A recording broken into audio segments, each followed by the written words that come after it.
ঠিকঠাক এসছে তো অর্ডার ওয়াইজ স্যার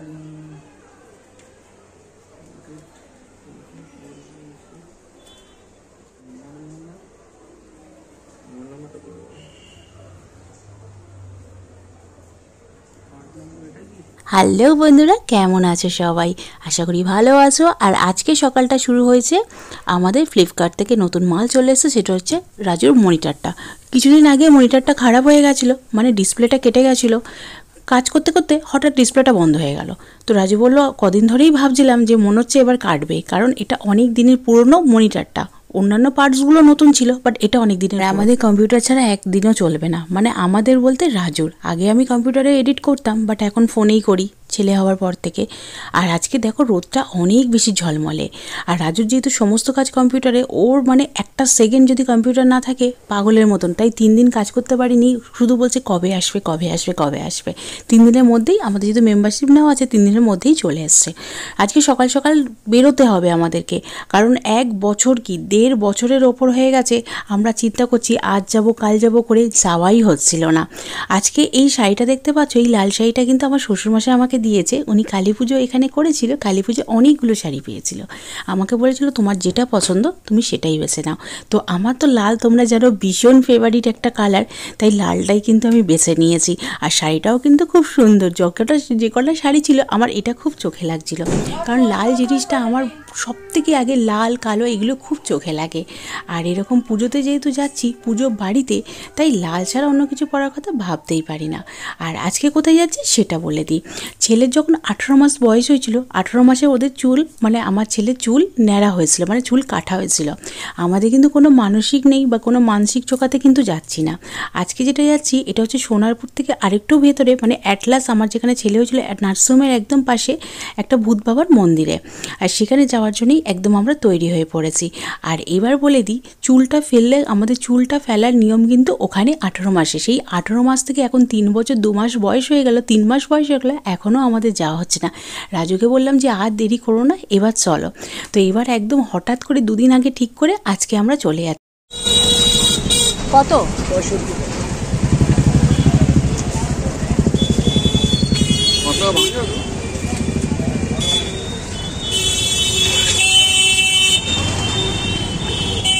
আমি গেলাম, আমার মাকে নিয়ে গেলাম, শাশুড়ি মা, শ্বশুরমশাই, ছেলে, রাজু সবাই মিলে যাচ্ছি।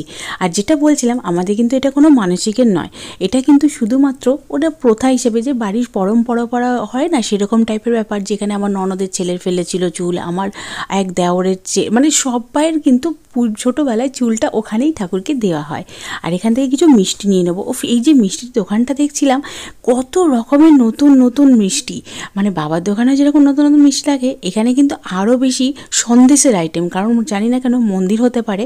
তবে একটা জিনিস তোমাদেরকে বলছি, এই যে মন্দিরটা দেখছো, আমার শ্বশুরমশাই বলছে যখন এর আগে এসেছিলো, যখন আজ থেকে 10 বছর আগেই, যখন ভাগ্নের চুল, মানে আমার ননদের ছেলে চুল দিতে এসেছিলো, বললো তখন এই মন্দিরে শুধুমাত্র এই গাছটা ছিল। এইখানকার নিয়ম হচ্ছে, এই একটা গাছ, এই গাছের মধ্যে তেল দিয়ে আর চুলটা গাছের পাশে একটা ঘর আছে ওখানে দিয়ে দেওয়া, নিয়ম বলতে এইটুকুই। তো তখন বলছে এখানে মন্দির টন্দির কিচ্ছু ছিল না। শ্বশুর বলল শুধুমাত্র এই গাছটা ছিল, আর এই গাছটা দেখেই আমরা কিন্তু বাড়ি যেতাম। আর এখন এসে বলছে আমি কিছু চিনতেই পারছি না, সমস্ত কিছু চেঞ্জ হয়ে গেছে। হ্যাঁ, একদমই তাই, সময়ের সাথে সাথে সব কিছু চেঞ্জ হয়ে যায়।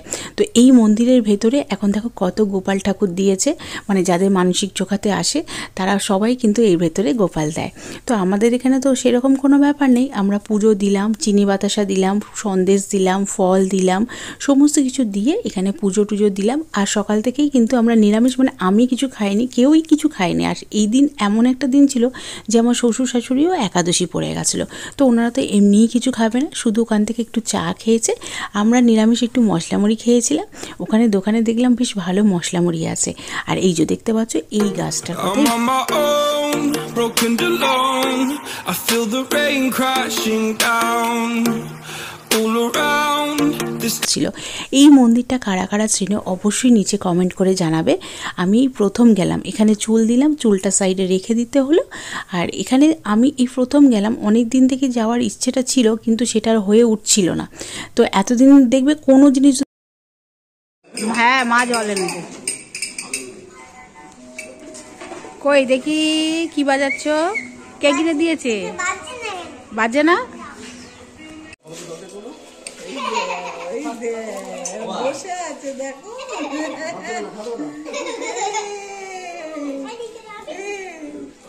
এবার ঠান্ডা লেগেছে, এবার ঠান্ডা লেগেছে। ওই দেখো একটা ছোট্ট বাচ্চা ছেলে কি সুন্দর পুকুরে স্নান করছে, মানে কি সুন্দর স্নান করছে, মানে ওদের একটা মানসিকের ব্যাপার আছে তো সেটাই। পুজো টুজো দেওয়া হয়ে গেছে, পুজোর তো কোনো ব্যাপার নেই, উনি একজন ভেতরে ছিল, উনি একটুখানি ঠাকুরের গায়ে প্রসাদ ছুঁয়ে দিল, ব্যাস ওটাই পুজো। বলতে আলাদাভাবে কোনো পুজো হয়নি। আর বাড়িতে আসার পরে খাওয়া দাওয়া বলতে নিরামিষ সিঙ্গারা ওইখানে খেয়েছিলাম ওই, আর রাতে কিছু খাওয়া দাওয়া হয়নি, এসে আর কিছু খাইনি। আজকে রাত্রিবেলা কি রান্না হচ্ছে দেখো, নিরামিষ কি খাবো ভেবে রাজু বললো দাঁড়াও নিরামিষ আলুর দমটা আমি বানাচ্ছি, তুমি একটু লুচি বানাও, আমাকে তো বললো। তো আমি বললাম ঠিক আছে, লুচি বানাতে হবে না, তাহলে কচুরি বানানো যায়। তো সেই জন্যে কচুরি বানাচ্ছি, কড়াইশুঁটির কচুরি, আর তার সাথে আলুর দম।